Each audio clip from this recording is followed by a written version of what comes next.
Գերչակի յուղով դիմակ հատկապես ալերգիայի հակված և զգայուն մաշկի համար։ Այն հանգստացնում է կարմրությունը, քորը, սնուցում է մաշկը և առողջ տեսք է հաղորդում։ Հիմա անցնենք մեր այս դիմակի պատրաստմանը։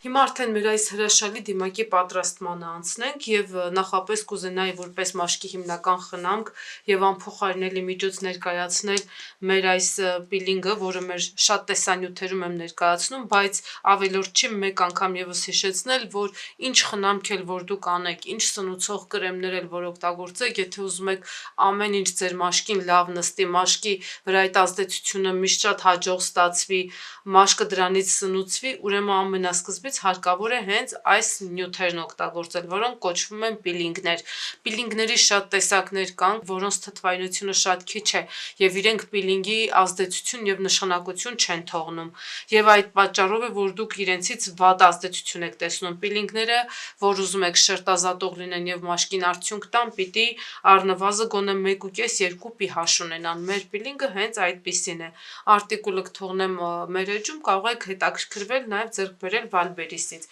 Հիմա արդեն մեր հակաբորբոքային կարմրած մաշկի համար նախատեսված դիմակն եմ սկսում պատրաստել։ Սկզբի համար վերցնում եմ գերչակի յուղ կամ կաստորի յուղ։ Տարբեր կերպ է հայտնի, ինքը ամենակարևոր այս պահին մեր բաղադրիչն է հանդիսանում մեր այս հրաշալի դիմակի համար, որովհետև հակաբորբոքային ազդեցություն ունի և մաշկի շրջանառությունն է լավացնում արյան։ Եթե ձեզ մոտ հարց առաջանա, բա ինչպես է մազերի դեպքում մազ է աճացնում, այս դեպքում մեր դեմքին կարող է մազ աճացնել, միանգամից պատասխանեմ, որ ոչ, չի կարող, որովհետև գերչակի յուղը ոչ թե մազ է աճեցնում, այն պարզապես արյան շրջանառությունն է լավացնում, և եթե գլխամաշկին կան մազերի ֆոլեկուլներ, նրանք սնուցվում են, նոր աճում են, իսկ մեր դեմքին չկան, բացառության, եթե դրանք հորմոնալ խախտումներ չեն։ Դե հորմոնալ խախտումների պարագայում գիտեք, արդեն միանգամից պետք է դիմել բժշկի, և տնային դիմակները չի որ պիտի ձեզ այդ հարցում օգտակար լինեն։ Հաջորդ օգտակար նյութը, որը մենք գրգռված և կարմիր մաշկի համար պիտի օգտագործենք, ամենասովորական մածուն եք վերցնում։ Մածունը մեր համար ինչ օգտակարություն ունի։ Մածունի մեջ պրոբիոտիկներ են մեծ քանակությամբ, իսկ գիտեք, դրանք շատ հակաբորբոքային լավ ազդեցություն ունեն ու մաշկի համար շատ լավ են։ Սովորական, առանց մեջը որևէ բան խառնելու, սովորական մի գդալ մածուն եք ավելացնում, աշխատում եք, որ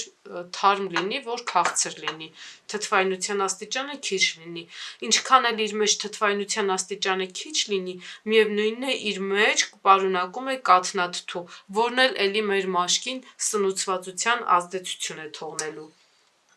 Հաջորդիվ ավելացնում ենք մի ճաշի գդալի չափ ալոյ։ Ես արդեն նախօրոք սխմել եմ, հյութը հանել, դրել եմ, օգտագործել եմ այսպես սովորական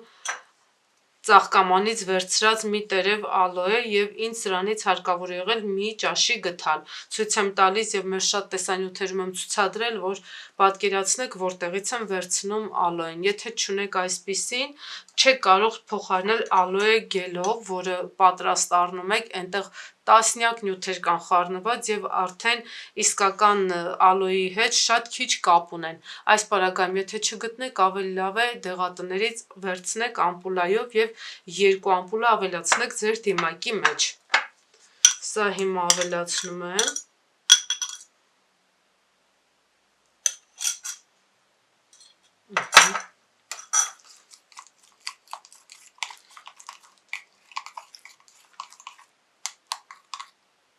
Հաջորդիվ ավելացնում եմ մի թեյի գդալ գերկուլեսի ալյուր։ Ինքը սնուցող և այդպես շատ մեղմ մաքրող հատկություն ունի։ Գերկուլեսի ալյուրը վաճառում են բոլոր սուպերմարկետներում, այն շատ հեշտ է ձեռք բերելը, և եթե չունեք ձեռքի տակ, կարող եք նաև ինքներդ աղալ, շատ հեշտ է աղացվում։ Վերցնում եք ամենամանր աստիճանը։ Հաջորդիվ ավելացնում եմ, սա խառնում եմ, և հաջորդ նյութը, որ մեր դիմակում շատ կարևոր նյութ է հանդիսանում, դա մեղրն է։ Մեղրը նաև հակաբորբոքային ազդեցություն ունի, և այս դիմակում էլի շատ կարևոր է, որ մաշկը գրգռվածության ժամանակ նաև չորանում է, որ կարողանա մաշկը սնուցել և այդ չորությունը անցկացնել։ Մի թեյի գթալը մեզ լրիվ բավական է։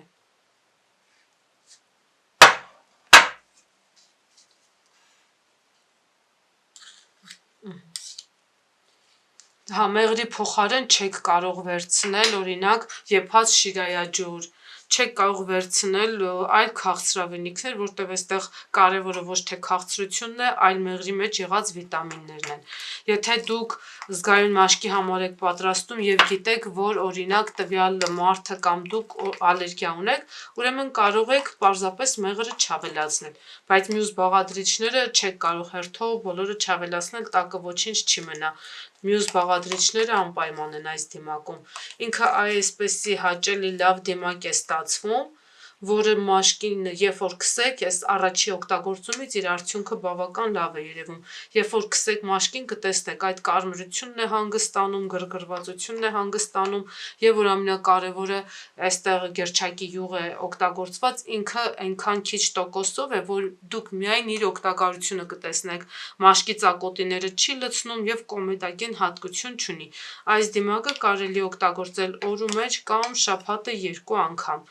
Քսեք, պատրաստեք, օգտագործեք եւ անպայման կիսվեք ձեր կարծիքներով։ Ձեր հետ եմ ես, Աննա Հովհաննիսյանը, կհանդիպենք մեր հաջորդ տեսանյութի շրջանակներում։